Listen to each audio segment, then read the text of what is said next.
రీసెంట్‌గా ఒక customer videos and photos share చేశారండి. వాళ్ళ రూమ్‌లో సీలింగ్ నుంచి ప్లాస్టర్ ఊడి పడిపోతుందని. ఈ కస్టమర్‌కి ఎక్కడి నుంచి వాటర్ లీక్ అవుతుందో తెలియక మమ్మల్ని కాంటాక్ట్ అయ్యారండి. మేమిక్కడ స్కానర్ అండ్ డిటెక్టర్‌తో స్కాన్ చేసి ఏ పాయింట్‌లో నుంచి వాటర్ లీక్ అవుతుందో ఇన్ఫార్మ్ చేశామండి. ఇనిషియల్‌గా మేము ఇల్లు మొత్తాన్ని తరోగా స్కాన్ చేసిన తర్వాత మాకేం అర్థమైందంటే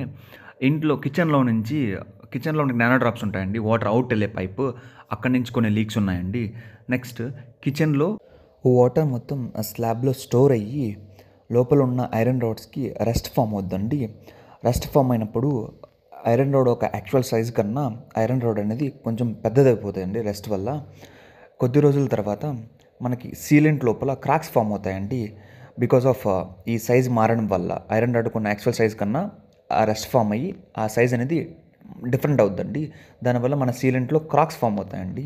ఆ కంటిన్యూస్‌గా వాటర్ లీకేజ్ అవ్వడం వల్ల ఆ క్రాక్స్ అనేవి ఫ్యూచర్‌లో పెచ్చులుగా ఊడి కింద పడిపోద్దండి.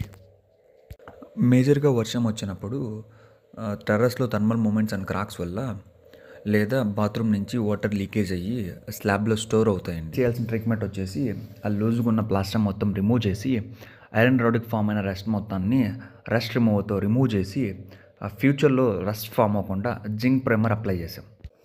బాత్రూంలో కూడా మేము మీటర్ అండ్ స్కానర్‌తో స్కాన్ చేసిన తర్వాత మాకేం అర్థమైందంటే ఆ టైల్స్‌లో నుంచి వాటర్ లీక్ అయ్యి ఆ స్లాబ్ పైన స్టోర్ అవుతుందండి బాత్రూమ్ నుంచి.